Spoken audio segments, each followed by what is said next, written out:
नमस्कार।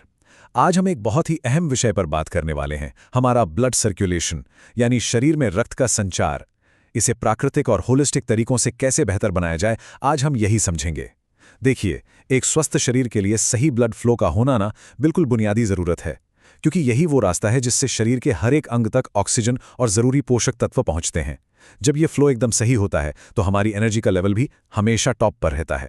अब एक सवाल है, क्या आपके हाथ अक्सर ठंडे रहते हैं या फिर बिना कोई भारी काम किए भी आपको लगातार थकान महसूस होती रहती है? जरा सोचिए इस बारे में। ये सिर्फ आम परेशानियां नहीं हैं, बल्कि अक्सर इन छोटी-छोटी दिक्कतों की असली वजह शरीर में धीमा रक्त संचार ही होता है। जब खून हमारे शरीर के दूर-दराज हिस्सों तक, जैसे उंगलियों या पैरों तक ठीक से नहीं पहुंच पाता, तब ये सुन्नपन और थकान जैसे लक्षण सामने आते हैं। और सच कहूं तो ये किसी बड़ी परेशानी का शुरुआती इशारा हो सकते हैं। तो चलिए सीधे मुद्दे पर आते हैं और देखते हैं कि आज हम किन 4 खास पिलर्स पर बात करेंगे। पहला, धीमे रक्त संचार के असली कारण। दूसरा, कुछ बेहद उपयोगी आयुर्वेदिक जड़ी बूटियां। तीसरा, योग और एक्सरसाइज का रोल। और आखिर में हाइड्रेशन और हमारी डेली लाइफस्टाइल में किए जाने वाले बदलाव। शुरुआत करते हैं हमारे पहले पिलर से, यानी धीमे रक्त संचार के कारण। आखिर इस समस्या की जड़ें कहाँ छिपी हैं? देखिए, हमारे ब्लड फ्लो को रोकने वाले कई बड़े फैक्टर्स होते हैं, जैसे एथेरोस्क्लेरोसिस, जो सुनने में थोड़ा भारी शब्द है, लेकिन इसका सीधा मतलब है धमनियों के अंदर प्लैक या मैल का जमा हो जाना। ये सबसे आम कारणों में से एक है। इसके अलावा डायबिटीज की वजह से होने वाली न्यूरोपैथी या फिर नसों में खून का थक्का जम जाना, ये सब बहुत ही खतरनाक रुकावटें पैदा करते हैं। मोटापा और वेरिकोज वेन्स भी हमारे सर्कुलेशन सिस्टम को काफी बुरी तरह प्रभावित करते हैं, जिससे शरीर के निचले हिस्सों को पर्याप्त खून मिल ही नहीं पाता। अब बढ़ते हैं हमारे दूसरे पिलर की तरफ, जो है उपयोगी आयुर्वेदिक जड़ी बूटियां। चलिए देखते हैं कि आयुर्वेद हमें क्या प्राकृतिक समाधान देता है। हमारी प्रकृति ने हमें कई ऐसे अनमोल उपचार दिए हैं जो बिना किसी साइड इफेक्ट के हमारी धमनियों को एकदम स्वस्थ और मजबूत रख सकते हैं। यहाँ हम 5 बहुत ही शक्तिशाली और प्रामाणिक आयुर्वेदिक औषधियों की बात कर रहे हैं: अश्वगंधा, लहसुन, हल्दी, अर्जुन की छाल और हरीतिकी। इनमें से अश्वगंधा का रोल तो बहुत ही खास है। ये एक एडेप्टोजन की तरह काम करता है, मतलब ये स्ट्रेस बढ़ाने वाले हार्मोन कॉर्टिसोल को कम करता है। अब जाहिर है, जब स्ट्रेस कम होगा तो दिल और रक्त वाहिकाओं पर पड़ने वाला दबाव भी प्राकृतिक रूप से शांत हो जाएगा, है ना? अब लहसुन के बारे में जो बात सामने आती है वो सचमुच बहुत दिलचस्प है। लहसुन में एलिसिन नाम का एक बहुत ही एक्टिव कंपाउंड पाया जाता है, और यही वो जादुई तत्व है जो ब्लड सर्कुलेशन को स्मूथ बनाने, हेल्दी ब्लड प्रेशर को मेंटेन रखने और शरीर से बैड कोलेस्ट्रॉल को असरदार तरीके से कम करने में जबरदस्त फायदा पहुंचाता है। बिल्कुल इसी तरह हल्दी को सिर्फ रसोई का एक साधारण मसाला समझना हमारी बहुत बड़ी भूल होगी। ये हमारे शरीर के लिए एक बहुत बेहद एक्टिव रक्षक की तरह है। हल्दी में करक्यूमिन नाम का एक बहुत ही पावरफुल एंटीऑक्सीडेंट होता है। ये करक्यूमिन करता क्या है? ये शरीर की उस हानिकारक सूजन को कम करता है जो दिल की बीमारियों की मुख्य वजह बनती है। और हाँ, नसों में खून के थक्के बनने से रोकने में भी ये बहुत ही लाभकारी माना गया है। वहीं आयुर्वेद में अर्जुन की छाल का स्थान तो एकदम अद्वितीय है। ये पारंपरिक जड़ी बूटी प्राकृतिक रूप से हमारे दिल की मांसपेशियों को अंदर से मजबूत बनाती है और ब्लड प्रेशर को भी सुधारती है। इसके साथ ही अर्जुन की छाल और हरितकी दोनों मिलकर शरीर को ऐसा बेहतरीन नेचुरल एंटीऑक्सीडेंट सपोर्ट देते हैं जो ब्लड वेसल्स को मजबूत और पूरी तरह से हेल्दी बनाए रखने का काम करते हैं।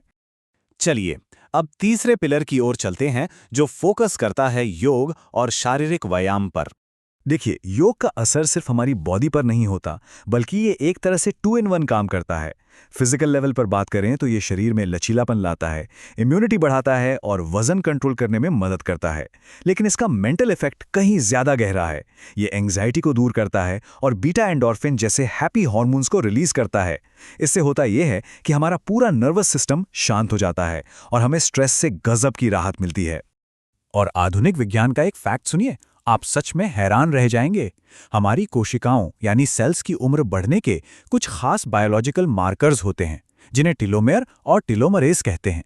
रिसर्च बताती है कि योग और मेडिटेशन करने से वास्तव में इन जैविक मार्करों में पॉजिटिव बदलाव आ सकता है, जो हमारे क्रोमोसोम्स की रक्षा करते हैं। मतलब साफ है, योग का असर सिर्फ मांसपेशियों तक सीमित नहीं है, ये तो सीधे हमारी कोशिकाओं की उम्र को धीमा कर रहा है। योग के अलावा रोजमर्रा की फिजिकल एक्टिविटीज भी किसी संजीवनी से कम नहीं है। रोजाना सिर्फ 30 मिनट की वॉक, जॉगिंग, साइकिलिंग या फिर अपना कोई भी फेवरेट डांस करने से ही शरीर में खून का बहाव तेजी से बढ़ जाता है। और हाँ, एक सही तकनीक वाली मालिश जिसमें हार्ट की तरफ दबाव डाला जाता है, वो भी खून और लिम्फेटिक फ्लूइड्स को पूरे शरीर में अच्छे से पंप करने में बहुत ही अहम रोल प्ले करती है। अब आते हैं अपने आखिरी पिलर पर, जहां हम बात करेंगे हाइड्रेशन और हमारी डेली लाइफस्टाइल में होने वाले बदलावों की। सही हाइड्रेशन के लिए हमें रोजाना कम से कम 7 से 8 ग्लास पानी पीने का टारगेट तो रखना ही चाहिए। आप चाहें तो टेस्ट और एक्स्ट्रा फायदों के लिए इसमें थोड़ा नींबू या शहद भी मिला सकते हैं, लेकिन यहाँ सबसे इंपॉर्टेंट बात यह है कि पानी को एक सांस में घटकने के बजाय पूरे दिन धीरे धीरे घूंट घूंट करके पीना चाहिए। ये तरीका शरीर से सारे टॉक्सिन्स को बाहर निकालने में सबसे ज्यादा मदद करता है और ऑर्गन्स को स्मूथली काम करने देता है। और एक कड़वी सच्चाई ये भी है कि बहुत ज़्यादा स्मोकिंग या शराब पीने से हमारी धमनियों की नाजुक दीवारों को सीधा नुकसान पहुंचता है। इससे ब्लड प्रेशर बढ़ता है और शरीर अंदर ही अंदर पूरी तरह डिहाइड्रेट हो जाता है। इसलिए इन आदतों को छोड़ने का फैसला करना ना अपने आप में एक बहुत ही एम्पावरिंग चॉइस है। ये शरीर में एक हेल्दी ब्लड फ्लो को दोबारा शुरू करने का रास्ता खोल देता है। अपनी डाइट और रोजमर्रा की आदतों में किए गए छोटे छोटे बदलाव भी कमाल के रिजल्ट्स दे सकते हैं। ज्यादा सोडियम यानी नमक खाने से धमनियां सख्त हो जाती हैं, इसलिए इसे थोड़ा कंट्रोल करना चाहिए। कैफीन और सैचुरेटेड फैट्स को कम करना भी जरूरी है। इसकी जगह आप एंटीऑक्सीडेंट से भरपूर ग्रीन टी के 1-2 कप ले सकते हैं, जो नसों को काफी आराम देते हैं। और हाँ, सबसे आसान और असरदार तरीका, हंसना। खुलकर हंसने से नर्वस सिस्टम एकदम रिलैक्स हो जाता है। अब ये जो तरीका है, ये बड़ी ही खूबसूरती से दिखाता है कि कैसे एक छोटी सी आदत ब्लड फ्लो को सुधार सकती है। हम बात कर रहे हैं ड्राई ब्रशिंग की। सुबह नहाने से पहले पैरों से शुरू करके ऊपर दिल की तरफ गोल गोल घुमाते हुए स्किन को रगड़ने की ये आसान सी प्रक्रिया ना सिर्फ डेड सेल्स को साफ करती है, बल्कि ब्लड सर्कुलेशन को सीधे तौर पर स्टिमुलेट करके एक नई सी ताजगी भी देती है। तो इस पूरी चर्चा के बाद एक बहुत ही अहम सवाल हमारे सामने है। अपने दिल की हिफाजत करने और ब्लड सर्कुलेशन को बेहतर बनाने के लिए आज से ही आप कौन सी नई प्राकृतिक आदत अपनाने वाले हैं? क्या आप आज से खाने में एक चुटकी हल्दी शामिल करेंगे, रोजाना 1 ग्लास एक्स्ट्रा पानी पिएंगे, या फिर अपने रूटीन में 10 मिनट का योग जोड़ेंगे? देखिए, इस जानकारी का असली फायदा तो तभी है जब हम इसे अपनी जिंदगी में उतारें। आज ही इनमें से कोई एक कदम उठाइए और एक स्वस्थ एनर्जेटिक शरीर की तरफ अपनी बेहतरीन शुरुआत कीजिए।